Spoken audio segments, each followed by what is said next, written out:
Hi, this is Dan Gilvazan, and you're listening to the Geekcast Radio Network.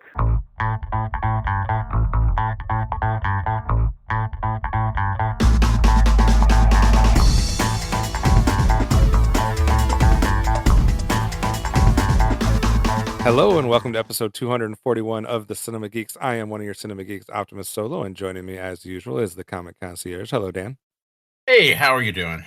I'm doing well. We're back in the Old West, so it's a fun place to be. It's a fun little adventure to go on. So I'm excited to talk about the last of our spaghetti westerns here with Once Upon a Time in the West from 1968 from Sergio Leone. So it's going to be an intriguing discussion, I think. And that you kind of led off the last episode by stating that you had seen this before, and it was ranked pretty high on your list of films. So kind of what were you looking forward to this time around, and how long had it been since you've seen this? It's been quite a while. It's probably been 5, 7 years or so around that time. It's been a good time since I've seen it, and I was just interested to return, and especially after watching the Man with No Dollars trilogy, as we're referring to it, just to see does that impact my overall viewing of it? Does it change at all? How much do I remember? Because it's been such a long time. So I was happy to revisit it, and obviously certain things still stuck with me. The opening, Henry Fonda's performance, those were certainly there, but there were seriously a good amount about the plot that I have forgotten throughout the years. So it was a great rewatch because honestly, there was a good amount about it that I've forgotten. So it was, I definitely think it helped even cement my overall enjoyment of the movie even more. Okay, interesting. Absolutely. This was a blind spot for me, so this is a first time watch. So we'll get into our thoughts here in a second. But before we do that, Dan's going to lay the foundation and give you guys all the facts about Once Upon a Time in the West, and then we'll come back and give you guys our thoughts on the movie overall. Let me tell you a fairy tale as Once Upon a Time in the West, directed by Sergio Leone, starring Henry Fonda, Charles Bronson, Claudia Cardinale, and Jason Robards, is the next film in our Western Retrospective. In Once Upon a Time in the West, the story unfolds slowly and deliberately, beginning with the famously tense opening at a lonely train station where three gunmen wait near silence before being killed by a mysterious stranger known only as Harmonica, played by Charles Bronson. From there, the narrative shifts to the massacre of the McBain family at their desert homestead, Sweetwater, land that is strategically vital because it sits on the only reliable water source for the expanding railroad. The killings are carried out by the ruthless outlaw, Frank, who is secretly employed by the ailing railroad tycoon Morton to eliminate obstacles in the path of their progress. Jill McBain, the new bride of the murder patriarch, arrives from New Orleans expecting a fresh start, only to find herself alone in a hostile frontier and suddenly the owner of immensely valuable land. Meanwhile, Cheyenne, a charismatic bandit falsely blamed for the massacre, forms an uneasy alliance with Harmonica, both men circling Jill and Stillwater for their own reasons. As the railroad advances, Frank begins to see opportunity to seize power for himself, turning against Morton and trying to claim Stillwater outright. Harmonica's motivations remain cryptic until the film's final climax, when it's revealed through a haunting flashback that as a child, he was forced by Frank to support his brother standing on his shoulders with a noose around his neck, while Frank cruelly placed a harmonica in his mouth as he watched his brother slowly hang. The trauma fuels Harmonica's relentless pursuit. The film builds to a final duel between Harmonica and Frank, where Harmonica finally kills him, completing his long-delayed revenge. At the same time, Cheyenne, who's grown protective of Jill, helps secure her claim to Stillwater, but it's revealed to be mortally wounded, dying quietly after the conflict is resolved. In the end, Harmonica disappears without a word, his purpose fulfilled, while Jill stands behind, serving water to the railroad workers as the town begins to take shape around her. The closing moments emphasize the larger theme. The Old West of lone gunmen and vengeance is fading, replaced by industry, community, and the march of civilization. When Henry Fonda first showed up on set, he actually brought brown contact lenses to hide his famous blue eyes. He assumed that he would be making the villain more convincing. But Sergio Leone immediately said no. He wanted those clear blue eyes because audiences trusted him. Seeing that familiar good guy face commit brutal acts made the character far more disturbing, and eventually Fonda agreed. Ennio Morricone, of course, did the iconic score for the Man with No Name trilogy, returned again for this film, but he actually did the score in advance, and Leone played the music while on set during shooting. It helped actors match the tone and rhythm of each scene, especially for that iconic entrance. The nearly wordless opening took days to shoot, even though it's mostly men just standing around and waiting. Leone obsessed over tiny details like the rhythm of the dripping of water drops or the timing of the buzzing of the fly. At one point, crew members reportedly thought he had gone just too far, but the scene became one of the most iconic openings ever filmed. The film had a split reaction depending upon where it was released. In Europe, it was a major success, both critically and commercially. In the US, the reception was much colder. The film was cut down significantly, though, for the US release, which hurt the narrative flow, and many American critics found it too slow, too long, and overly stylized, especially compared to more traditional westerns. It underperformed initially. In the US, though, it was not a total failure. Like a lot of Leone's work, the film's reputation grew dramatically over the years. Critics began to appreciate its visual storytelling and thematic depth, and its pacing was seen as a benefit, not a flaw. But where do Kevin and I stand? Back to us to discuss. All right, thanks for laying the stage here for us. I'm just going to try to find a way to use the words like stage and uh, different things that are Western related throughout this conversation. No, but Once Upon a Time in the West, like we said, is 1968. Dan just gave you all the facts, so now we're back here to give you guys our opinions. Dan kind of obviously let some of it out that he was a big fan of this prior, and I know you said that this cemented your enjoyment of the film overall. What was different for you this time around watching it in conjunction with the Man with No Dollars trilogy and the Django, etc., as well as like the other westerns we've watched kind of leading up to this? So I know, last week I made a reference to the wrestling, pro wrestling, and I did that the week before, and I said I wasn't going to do that again, and I'm not. I was just I was just trying to circumvent expectations, which I think is something that Leone does with this right from the start. Like I think that's something that I notice even more with this, right? Because you think about the Man with No Dollars trilogy, and one of the most iconic elements of that, one of the most important, vital parts of that, one thing we brought up a lot was how much the score plays a part of that film. And you think of something like Star Wars and how much like that is part of the film from beginning to end. When you get Once Upon a Time in the West and it opens up, and it's the same composer, I think you're expecting it to begin with a similar type of vibe, a similar type of score. But it honestly, the score is pretty silent in the beginning. Once the actual like movie begins, it's a lot of sound effects. It's very quiet. It's very just you hear the moving of a chair, the buzzing of a fly, things like that. And I think that was certainly purposeful. I think that was just setting the stage to let you know that this is going to be different than maybe what you expect. And then, of course, you have perhaps the biggest act against expectations, which I don't know if today's audience maybe even fully can contemplate or understand, which is the performance of Henry Fonda, because at this time, he was like the Tom Hanks of his day, right? Like he was seen as like the ultimate good guy, the guy from 12 Angry Men, Grapes of Wrath. He was seen as that type of hero. You can't even think of another villain role that he was in. And right from the start, they make him the ultimate villain. They do that right away with no punches pulled, which I could imagine was rather shocking for a lot of people. Which I think maybe why, as I mentioned, when Just the Facts, where for a lot of American audiences, there was a little bit of a mixed reaction, and possibly because of that, it might have made a good amount of people upset seeing Henry Fonda do something like that. Killing a child, not like you don't see it per se, but it's obviously very heavily hinted at. And I think that's something you see throughout, like him playing against those expectations.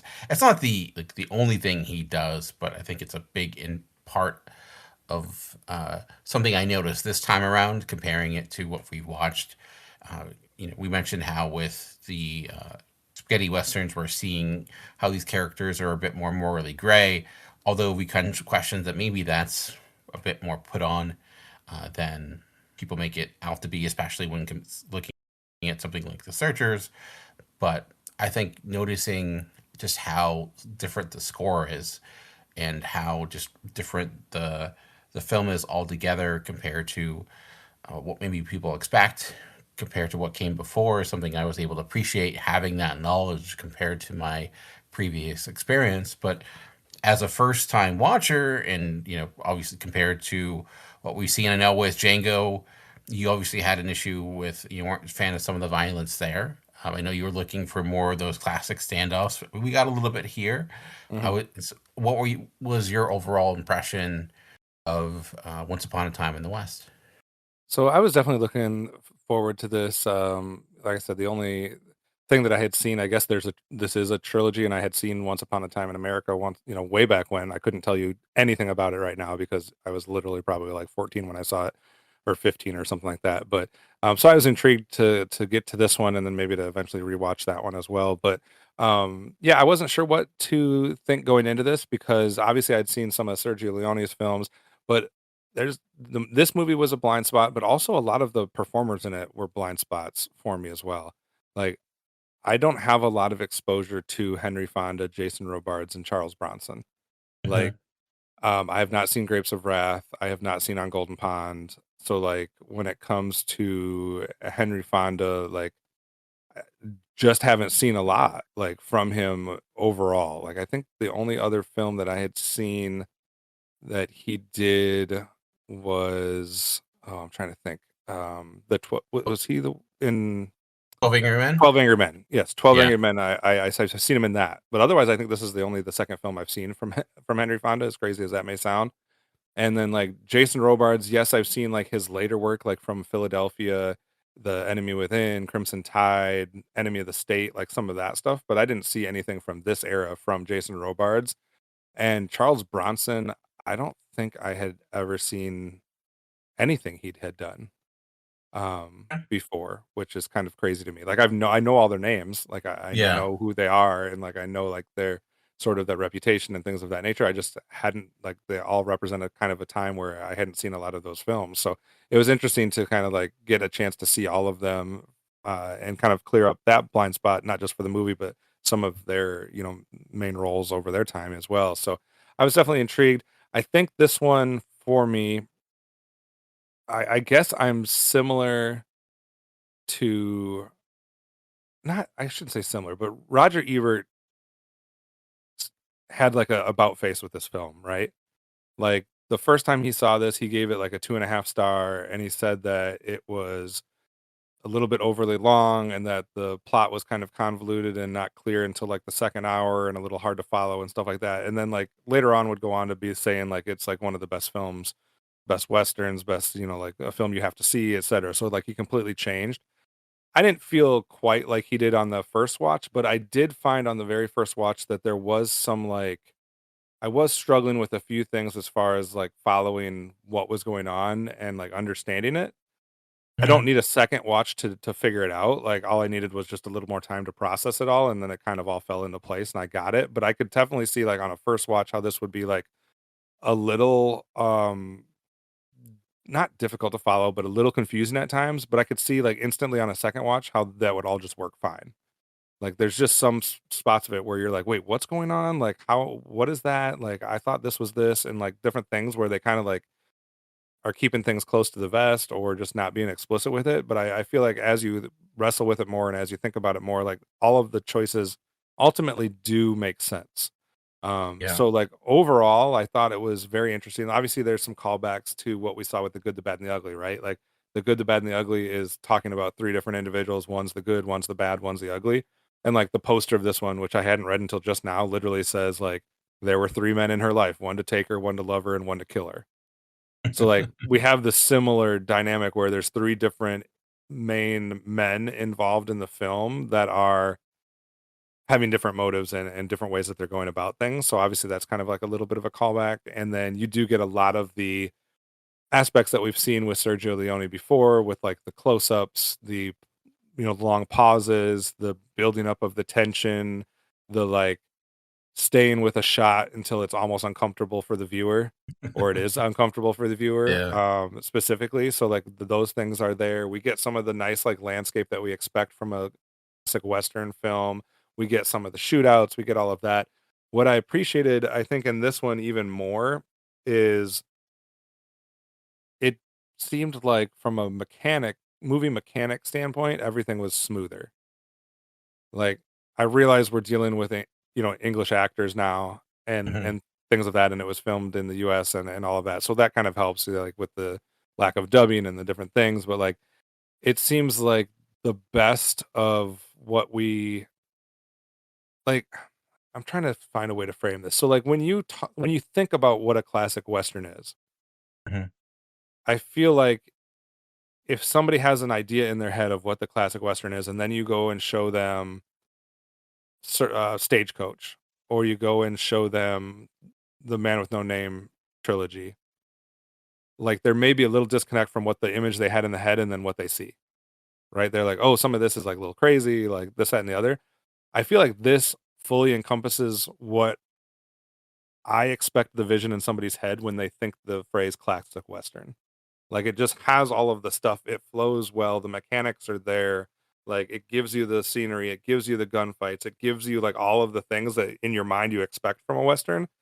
So like it's almost like a total package for me when it comes to a lot of that. And I do like the fact that even though there's these three men, like I view this as Jill's movie in a way.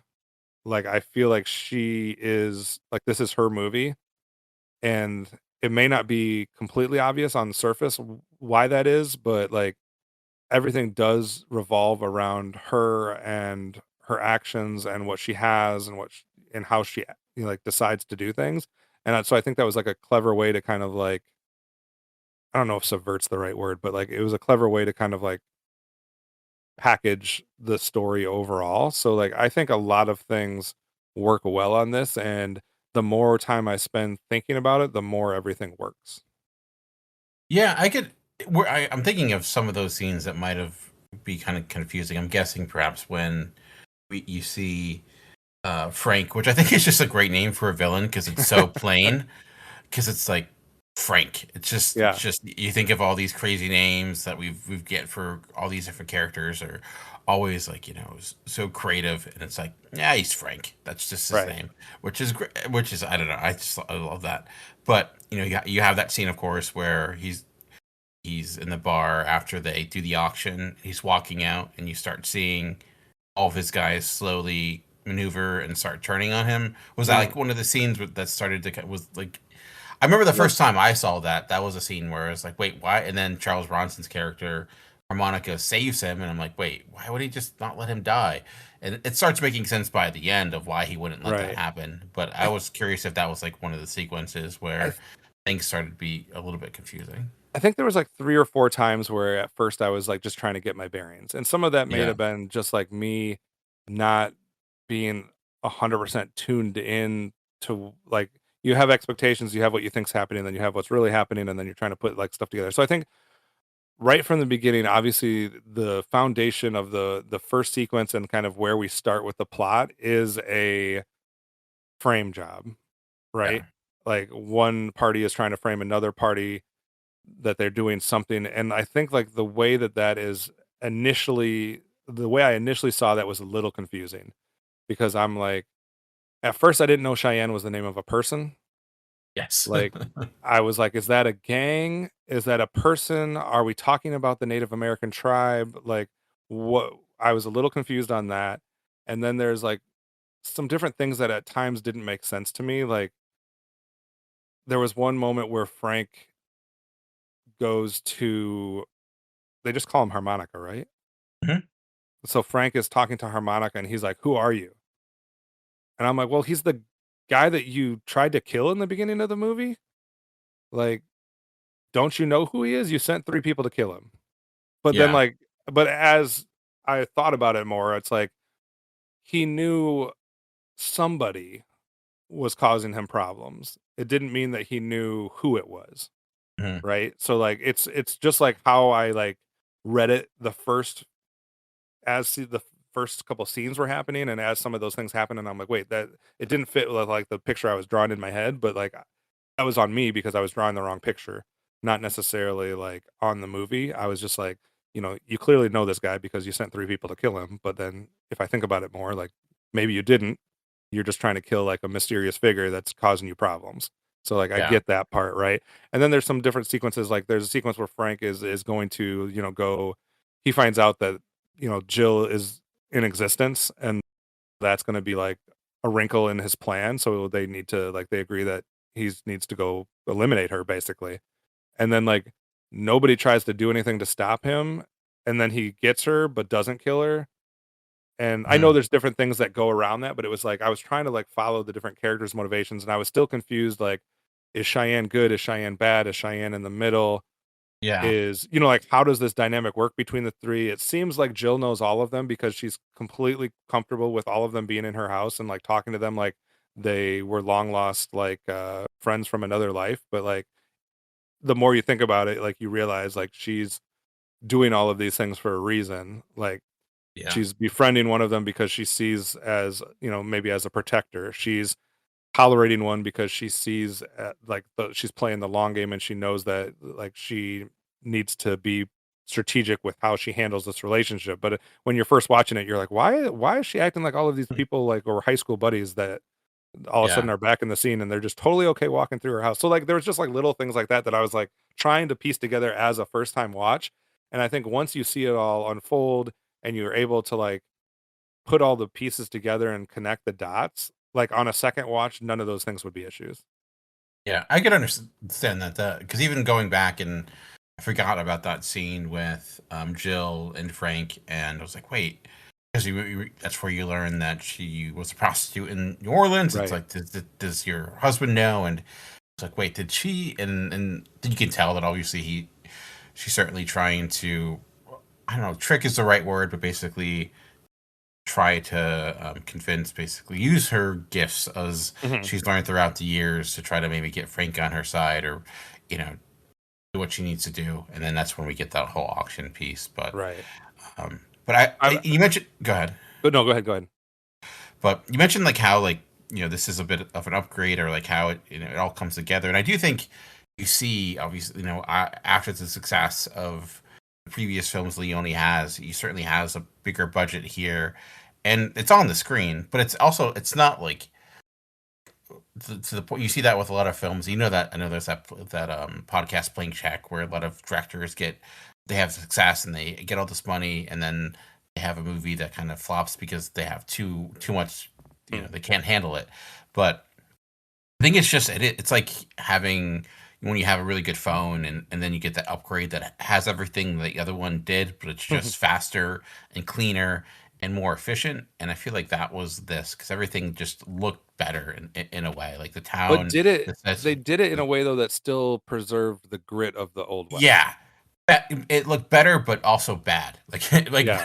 like it more expansive, I should say. Like it felt Mm. like you, but it also made sense because when you see the kind of the theme that's going for, because this is Once Upon a Time in the West, because we're seeing kind of the West being conquered by the end. Right. We're seeing the kind of the story of the West meeting its end. So it would make sense that we were seeing these towns kind of come together. That it's more, it's becoming more civilized in some manner. I do like there's a lot of great humor in this too, where they're in the bar, that bar scene, which is also great, where when we meet Cheyenne and who at first, speaking of being confused, I also thought he was part of Frank's gang, because they make that comment about how Yes.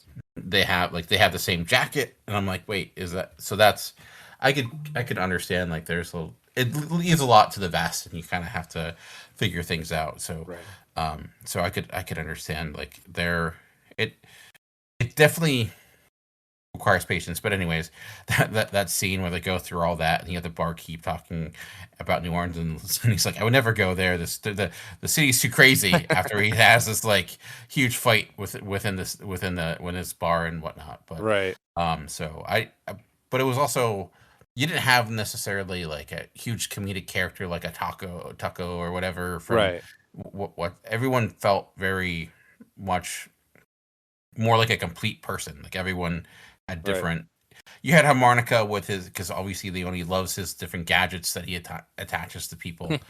But what did you think of that? We've seen that with a few dollars more. We had that uneasy partnership, and we get that here again with harmonica and Cheyenne. How did you feel like that compared to that film, and how it developed and how it was executed? It was interesting to me because generally what I feel like happens in both westerns and in mob films is generally when you have that dynamic where there's really no vested interest like long term, like it's a short play, right? Like Mhm. they're partnering for a short term thing, and there's no like reason for them to be loyal or friends with each other past that. And so typically what you get in these genres is that there's this always this like tension overhanging everything, that at any second these guys could turn on each other, right? Like you especially see that in mob films, like where like no relationship is secure, and at any minute somebody could turn on somebody and just have them killed, right? Like that happens a lot in mob films, and I feel like that's some of the dynamic that we've seen in some of these westerns where these like weird like odd couple relationships are always kind of like dangling on the brink of somebody turning on each other. I think you got that a lot with the Man with No Name trilogy, etc. And it's interesting in here because I never felt really that tension outside of that bar sequence Yeah. where we're first introduced them. After that, I never felt that there was tension between those 2 characters in that manner. Like, maybe how they're gonna go about things and some of that, but I never felt like one of them was gonna turn on each other. I never felt like there was some ulterior motive. It was, like, very easy to connect the dots that, like, these 2 are both interested in this outcome. They know that they're both working towards that, and they don't have something there was no, like, plot device that was causing an extra level of tension between those 2 characters, which you would think would not work because you think you would need that tension, but it was almost like a breath of fresh air to me to Yeah. see, like, they both understand each other, agree with each other, and are just working towards the same goal, and that's all there is to it. That doesn't need to be complex. Yeah, it's nice sometimes just having competent characters. It's like they Right. understand, and there's also, they have, even though Cheyenne clearly has some immorality about him, he has a bit of a moral code, because he's like, this is, I'm gonna stick to my word. But I think where the conflict becomes, it's like, well, who's getting chill in a way that Yeah. becomes more of the. But it doesn't ever get, like, I think, overly melodramatic either, because you don't get scenes with them pressing their love with each other or anything like that. But I do think you get a. What's interesting, I think, is you get so much of a different take on, Jason Robards' character Cheyenne, because you Yes. do see a different side to him. He does seem more like a human character. When he first goes into that bar, he's like, if anything, like, my memory's like, wait, does he become the villain? Because he feels like that.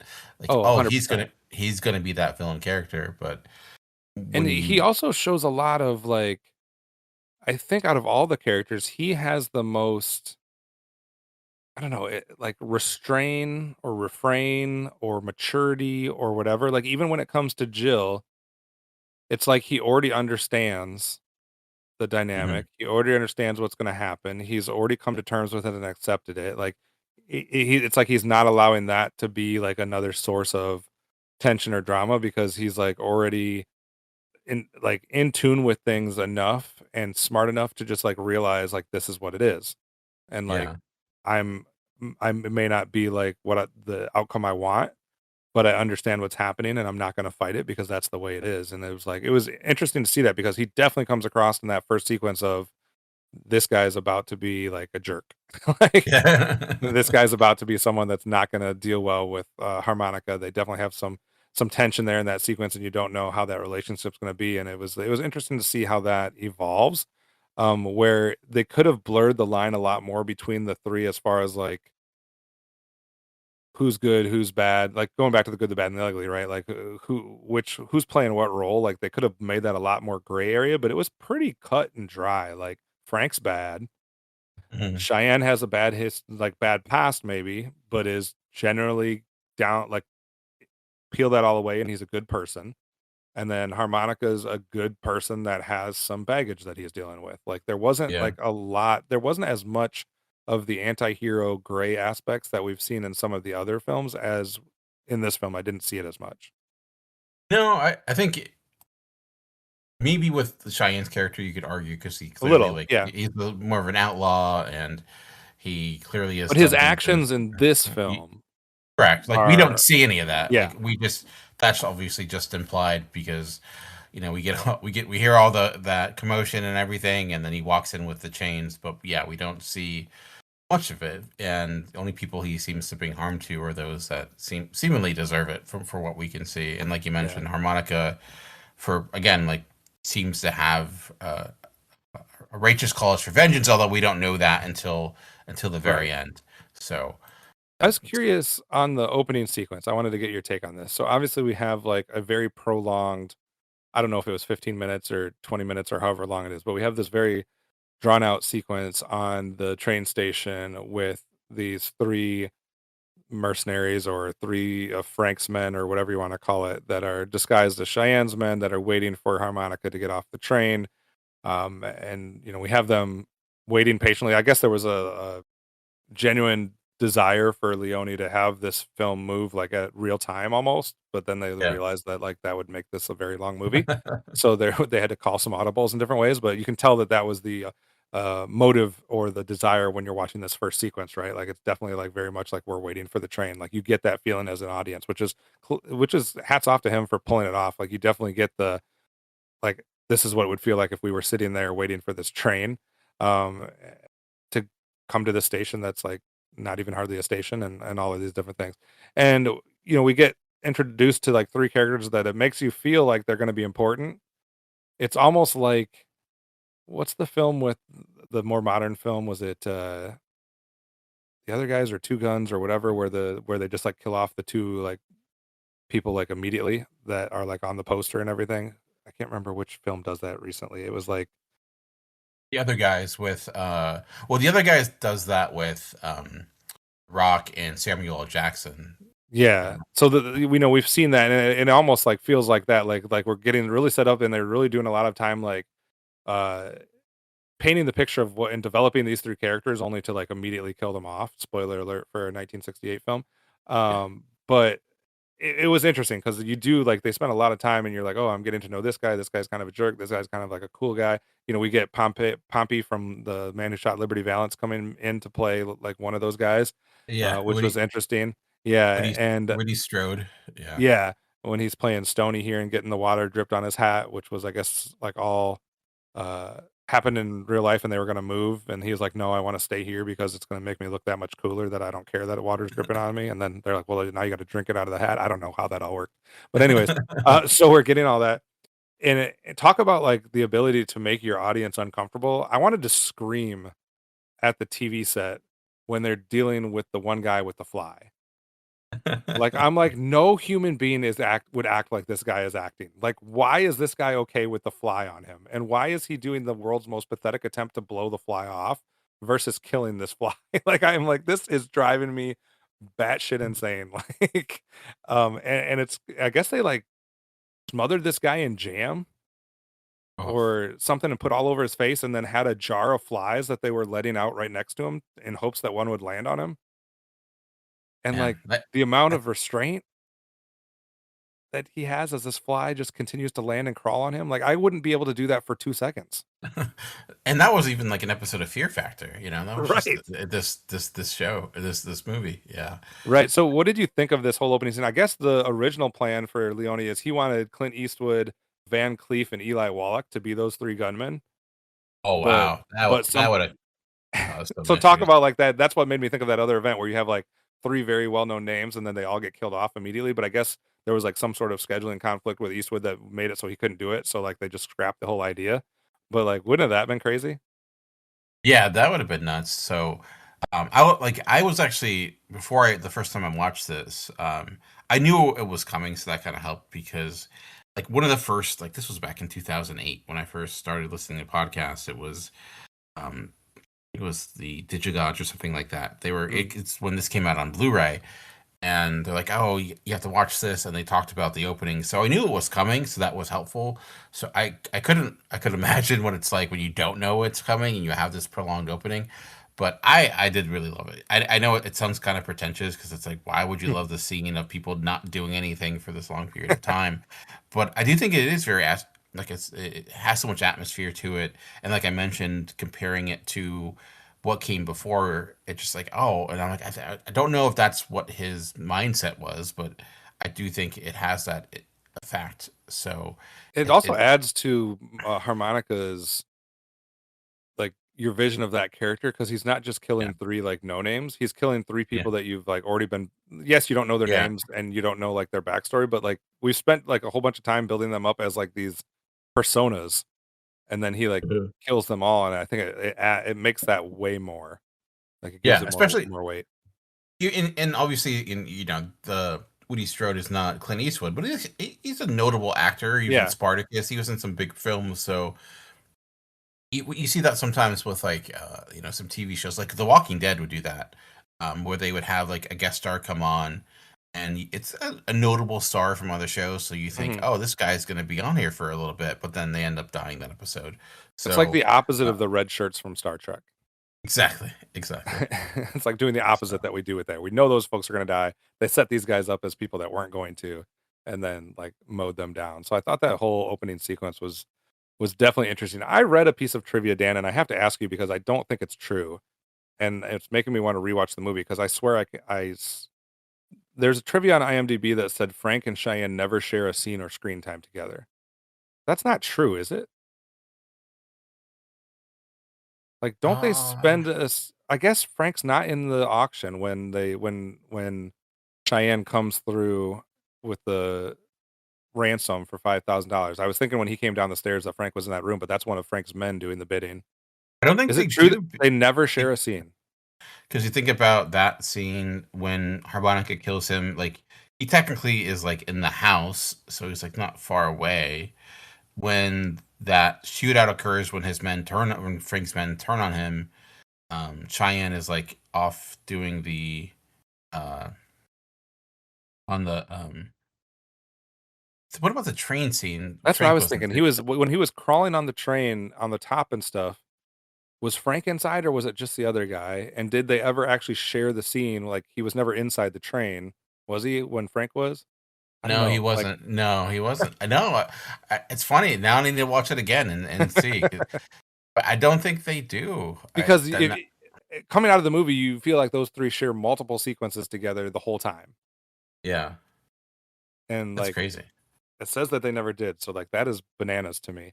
That if that's true. So They oh, certainly like have seen the impact of each other's actions, right. but no, I don't think they actually are. Maybe they're the same person and we just don't know.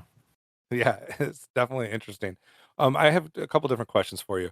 We haven't talked about the character of Mr. Morton, played by Gabriel Frizzetti, who is the guy on the train that's kind of funding everything. That has the I can't remember which he has a disability based on a medical condition. I just don't remember what it was, like tuberculosis or I don't know what it I was, think but so. like Yeah, something of almost that nature. even almost seemed like aspects of not polio because he wasn't an iron lung, but certainly yeah, he had kind of like the same similar thing that like Tiny Tim did and his Yeah. ability to move around and stuff like that. What did you think of that? Like how his character and that plot line like works within the rest of the movie and the scenes that involved him and everything else. I thought it was an interesting touch too because it does show you the idea of like the idea of power and like where does power come from, Hmm. especially in the West. Is it the gun? Is it the dollar? Mhm. And kind of sees kind of a little bit of both because uh, obviously Frank had his power, but we saw that taken away from him, and then also just ultimately the railroad may be the ultimate power. So Right. and then you have this individual who, by ultimately, by all standards of Western, has no power because he has a disability. He's not someone who's going to have a shootout or anything like that. You see that with Frank as well. I think it also helps like cement Frank, even though you don't really after killing a child, it's hard to like make him even more evil. But like he does when you're attacking a handicapped kid. But then at the Right. same time, he's also not a good person. Like No. they don't he's just as bad as Frank is in a lot of ways. So Yeah. you mentioned how when it comes to like the heroes here, there's no they're there's no gray morals with them compared to what we've seen before. I think really it's the villains in a way, the antagonists perhaps, where there's more dimension, which may be his character one of the better examples of that. I mean, there is, but then like you said, like there's never a doubt that Frank's bad. That's Like true. Not necessarily, he but not he, he kills kids not from the beginning, and you're like, well, this guy's bad. yeah. Like there's nothing that Well, he's going to do the entire rest of the movie that's going to redeem whatever he just did that I saw. Like I yeah. So Frank certainly is bad. I was thinking more so with Morton, like yeah, I in the get that. sense of there's no dimension of him regarding like him being a moral citizen, but in the sense of it's a different type of evil, and he's not he's like the other side he's the same face of the coin of Frank, but a different type of evil because Yeah, he's and not killing. His destruction comes indirectly rather than directly. it's interesting too because obviously you get the situation where you talked about the dollar or the gun and which one's more powerful, and it does lead to like a feud then between those two where they're turning on each other and things of that nature. Which obviously is kind of cool how he does it. Gets dealt into the card game and deals everybody money and like offers them to all go kill Frank. And then I do question though the fact that he's going to send them all out in broad daylight, and that's how we're going to put this hit out on Frank versus I don't know, just shooting him in the back when he's like not expecting it, or maybe going out at night. I don't know. I felt like there was a lot of different ways that we could have executed that better on Mr. Morton's part, but maybe he wasn't thinking clearly at that point. To be fair, he was behind a clock, so it was a little hard to see him. And yeah, I guess they were running on a short timeline, right? Because they're Yeah, with the land getting sold. that's So true. What did you yeah. think of the dynamic then? Because you talked about it in the beginning. Then we obviously get that sequence where they are out to kill Frank. They seem like they have the ability to do that. Yes, it's in broad daylight, but he's hiding and he's poking his gun through, and it seems like they're going to be successful until Harmonica gets involved. What did you make of that whole sequence and how Harmonica's character basically allows Frank to not get killed just because he wants to be the one to do it himself? Yeah, honestly, when it's happening, I'm not really sure what is fully happening in here. Is it simply because like Harmonica has this morality where it's like he doesn't want to see someone get killed like that. Like he's like, no, Hmm. well, I don't, this is wrong. Like he shouldn't be, this is um people taking the law in their own hand or whatever it may be. Or does he need Frank? Are they using Frank for something? That was my thought. Like, do they have plans for him? I wasn't really sure at the time, like why exactly this was happening. I'm like, it doesn't really necessarily make that sense. And you see like the frustration that Jill has with him. It's like, why are you saving him? And he's like, Hmm. he has that line. It's like, not letting, I forget exactly the wording, but basically not letting somebody else kill him isn't the same thing as saving him. So you get some hint there that there's maybe more to it. But at first I'm a little bit confused regarding like why they aren't just letting him die. And my Hmm. thought is maybe there is more, maybe they need him alive for some reason was my initial thought. Right. And also at that point we don't understand the whole story, right? Like I don't Yeah. that they haven't revealed the flashbacks and things of that No. nature. So like it's a weird dynamic as you're watching it because you're not 100% understanding what's happening and what's going down as far as how it goes down. So it's interesting. obviously Frank tries to make him a deal and things of that nature and offers him some money. I thought that was a clever scene with him putting the coin in the cup and, and all of that kind of Yeah. stuff. It's kind of some cool little Western feel to that as well. So obviously then we get the flashback and we get the history of Frank and harmonica here towards the end as we lead to uh, a showdown that doesn't feel like it's at the right number of paces away. But that's besides the point. What did you feel of like the whole flashback and that whole sequence outside of, I will say, like a very nitpicky thing, but I felt like they got like that maybe the award for the worst casting of a child that's supposed to be somebody else when they grow up. Like that child looked nothing like um Charles Charles Bronson to me, Bronson. like in any way, shape, or form. But what did you think of like the whole flashback and kind of that reveal and how that all played out towards the end? Yeah, I mentioned how like I forgot like a lot of the plot I didn't like remember, and it was coming back to me. That was part of it too. Like I forgot all about that sequence. I'm like, yeah, why did they call him harmonica? I couldn't remember, or like who was he? So that I liked how that all played out, um, and overall I do just love Leone's like his visual language. It's interesting, like just the way he shoots, and obviously with the Man with No Name trilogy, the Man with No Dollars trilogy, like we know that like he wasn't shooting with sound. Like the sound was added after, Hmm. and I feel like that's very evident in the way like he wanted to make sure all the story was told within what you can see. And I think he carries over that a little bit. And I mentioned it within Just the Facts, but what was interesting is that they actually had Ennio Morricone's score made before this was done, so they were actually playing it as they were shooting it. Hmm. So like that's to me is interesting, and well actually kind of curious like more people don't do that. I guess Right. it's like because it's you get to it's like dancing to the music in a way, like you're Right. performing to it. Uh, so I feel like that helps have this allows this movie to have that rhythm to it, and perhaps the pacing wasn't there in the sense of how far apart they were, but this how that how it builds up. Obviously, we get that vision throughout the film of him seeing what is Frank. We don't know at first when we first see it. Like there's like a brief flashback a few times where there's someone like walking in the Right. distance, and then it comes more and more, and then eventually we see it's Frank. Then the whole scene comes together, and yeah, I do agree. Does not look like Charles Bronson. No, maybe maybe he just looks different as a kid because Yeah. that's possible, I guess. Maybe maybe it was a cousin or something. I don't know, but it certainly was. Helps bring it all together for sure.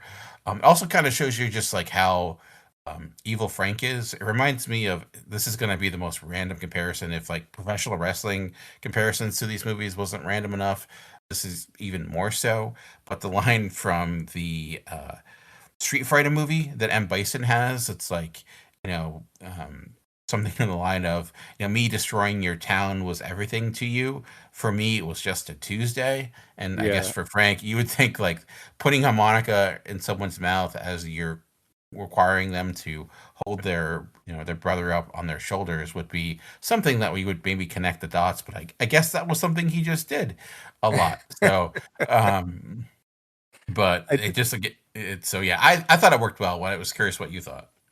I thought it all worked well. I thought it helped solidify a lot of things. I think my only like little tiny quibble was I thought him stuffing the harmonica into Frank's mouth and then Frank letting it stay there was kind of odd because typically that only works if you have like some other tying like a gag or something. Like he could spit the harmonica out.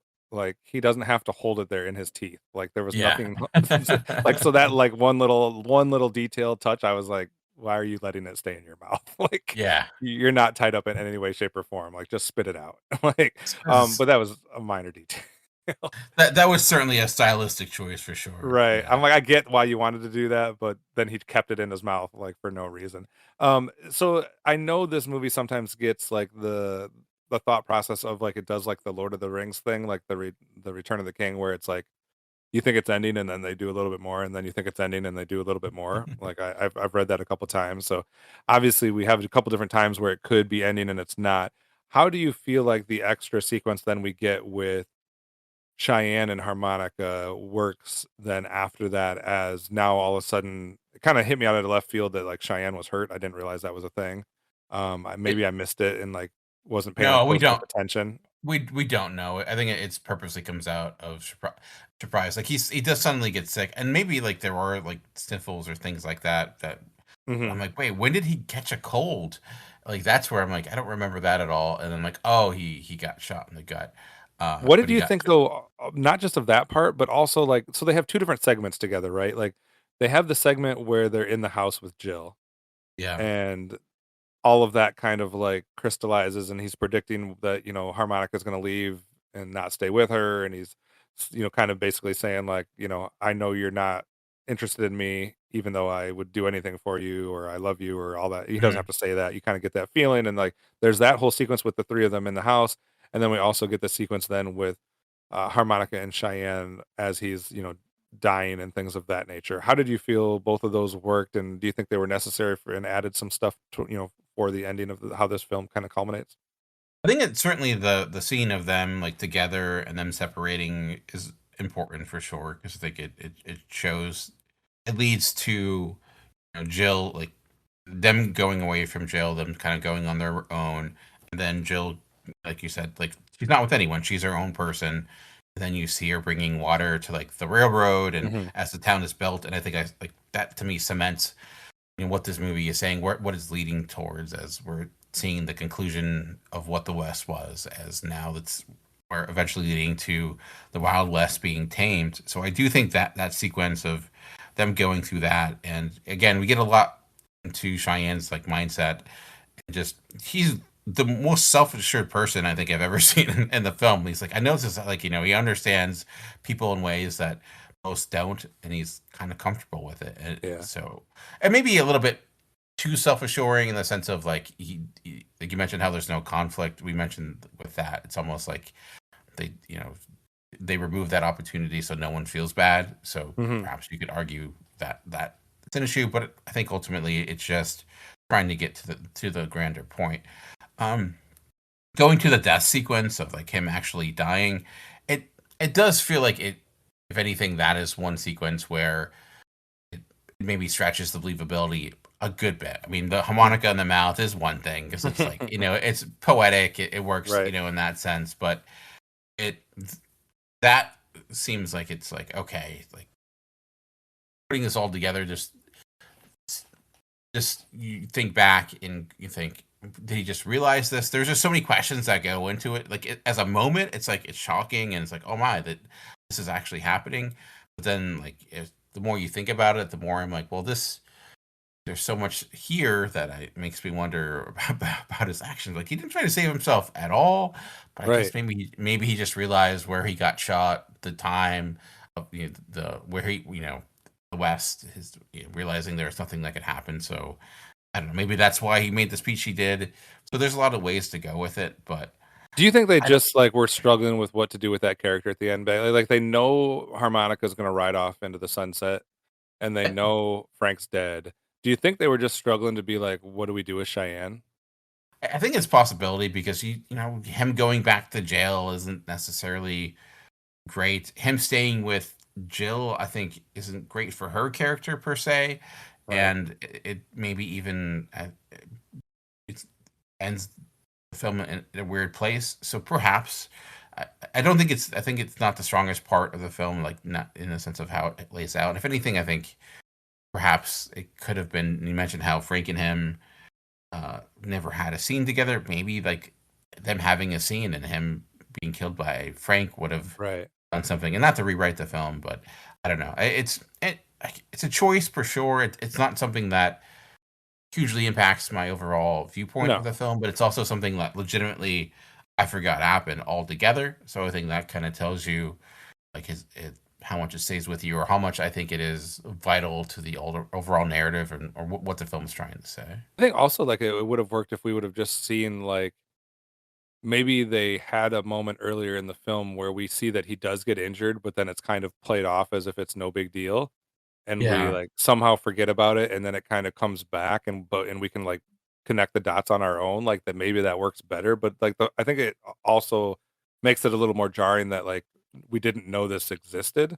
And so it's like Mhm. really like all of a sudden it's like, wait a second, what? Like what happened to him? Like when did he get shot? Like when did he get hurt? Well, he was fighting that Morton guy. I thought that Morton guy was dead. Like Yeah. like just you're all of a sudden it's like trying to like play catch up when the movie's like trying to like fade off into the sunset, and you're like, wait, like now I have a lot more questions. So like I feel Yeah. like they could have had something earlier, like an injury that he kind of plays off, and we think it's okay, and then it's like, oh shoot, that was more serious than he was letting on because he, Yeah.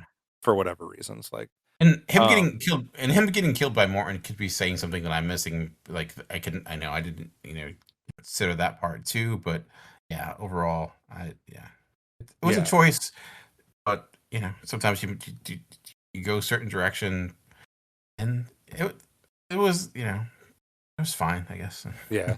Anything else that you haven't got to say about this film as far as something you really liked? Anything else that you had a problem with that we didn't touch on? I did want to talk just one quick transition. Yeah. I talked about uh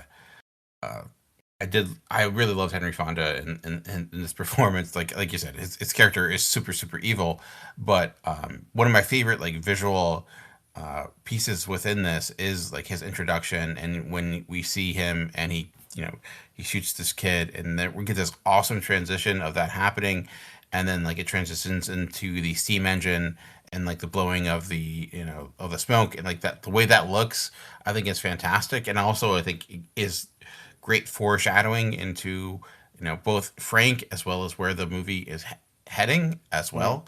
So I think that is one of my favorite pieces of this film. One I didn't remember happening, but as I was seeing it, it's certainly having that background knowledge of what happened, I could pay attention to more of those pieces. So I did the visuals Yeah. itself and those transitions. I thought I noticed a lot more on this rewatch. So it's I think too something that really works for Frank's character in this, because there's so much like there's a lot of close-ups, there's a lot of different things. We have the dirt of the West and stuff like that. I've never cared really about anybody's eye color, but the fact that he has like these blue piercing like yes. blue eyes like works so well. I guess he showed up for Ye- something like early on with brown contact lenses in because he thought he was being in a Western and he thought he needed to have brown eyes and the blue eyes wouldn't work. Yeah. And like Leone was like, get those out. Yeah. Like, I want your blue eyes. And like that was such a smart choice because it is like I don't know, it's almost like they glow. They're so blue compared to everything that's brown in here. And it's also not necessarily like fitting what you expect the villain to look like in a way. Not that blue eyes Mhm. matter one way or another if you're a bad guy or a good guy, but like the way it's filmed, it's almost like I don't know, like it subverts something in my mind of what I'm expecting out of the Yeah. villain in a way. Fonda just has such a forgiving face, and then Yeah. but knowing just and which works for so many of his iconic roles. Mhm. That obviously, hopefully, maybe we'll do a Henry Fonda There we marathon or go. something like that. I don't know, but yeah, that was his presence, both in the sense of the history that he has and just his overall look. I think are big parts of why his character is such a standout. But yeah, Yeah. Do I'm you sorry, I had one more question for you. Do sure. you view this I kinda said it in the beginning and I didn't give you a chance to respond. Whose film do you view this as? Do you think this is Jill's film, or do you think this is just like an ensemble film, or like how do you kind of see all that? I feel that's a good question. I do think part of it is Jill's film in the sense of so much of it is surrounding her. Like every character is she's like the magnet that is like everyone is attracted towards. Mhm. But I feel like ultimately, if you're asking me like whose film it is, I feel like it's harmonicas in a way. He's the character we open up with. He's the character we first see. He's the character whose revenge we're following for the most part, and like he is the one that has that arc. Jill certainly, I think, is vital within that story, but I think the story we're seeing per se, I don't know. But ultimately, I Maybe think why maybe it's more not her film, but maybe it's more like the feeling that the film revolves around her.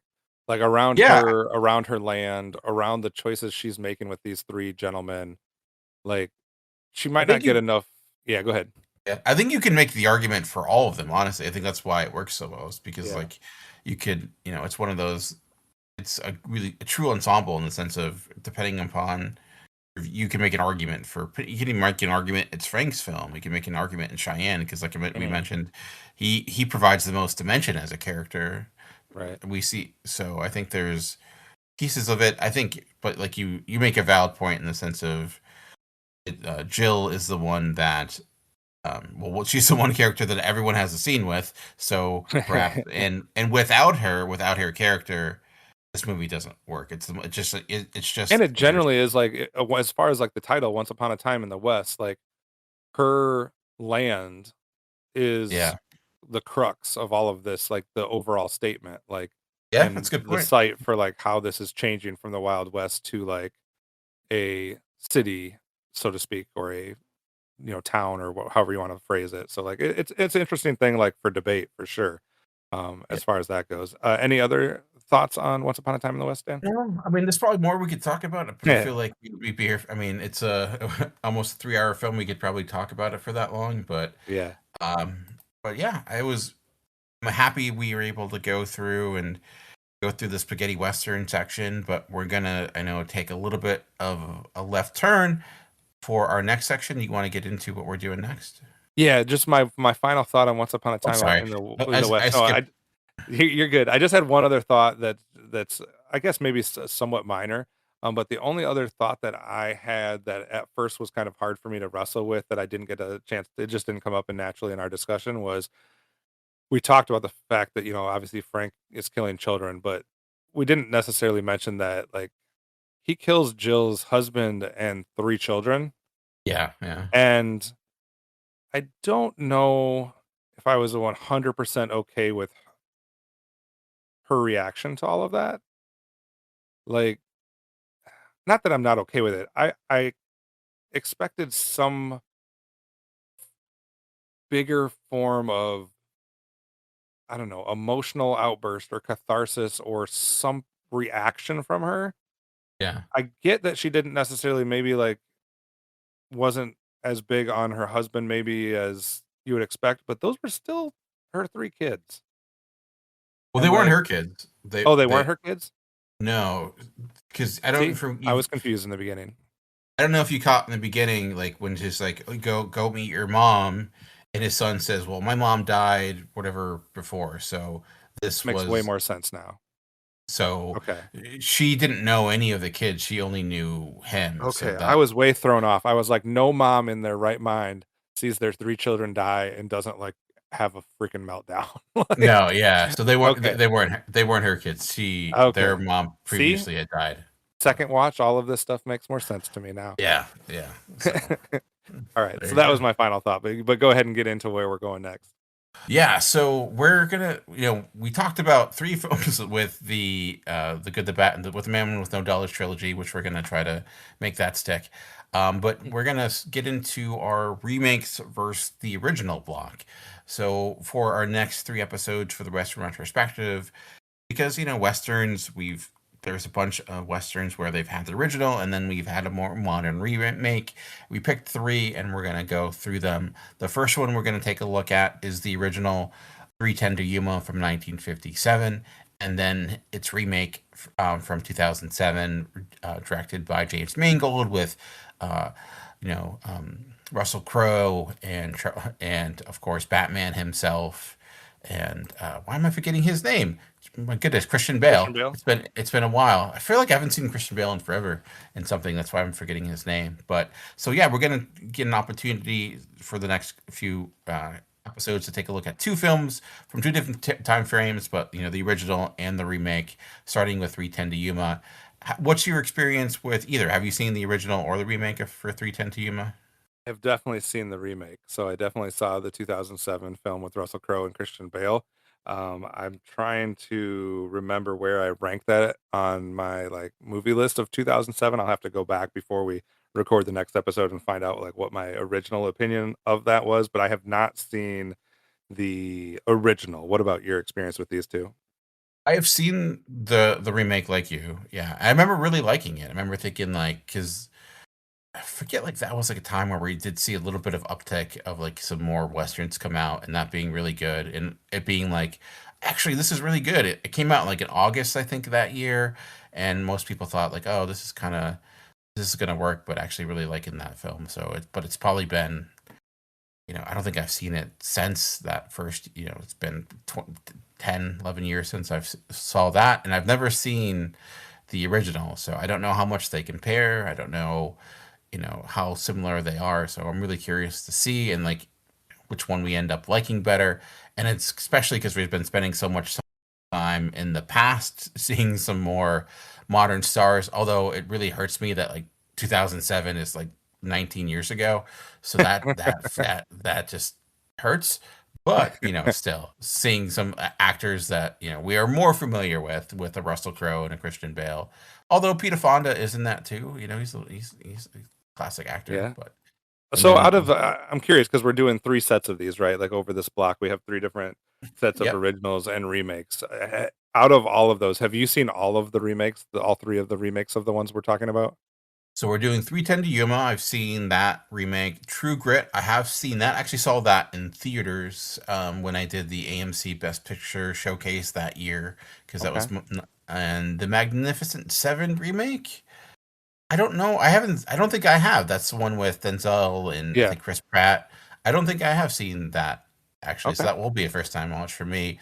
I have seen the original of that, but I have not seen the original True Grit either. So, Gotcha. so how Yeah, about yourself? I've seen all 3 of the remakes of these, but I've seen none of the originals because that's how I rolled back in the whatever early 2000s when all these were coming out, I guess. But so I'm interested now in like knowing that I've seen the remakes, going back now and watching the original first and then rewatching the remake to see like if my opinion changes on those films or not is going to be definitely something that I find intriguing, I think. So I'm looking forward to this block and seeing how it all kind of like pairs up when you watch them back to back will be fun.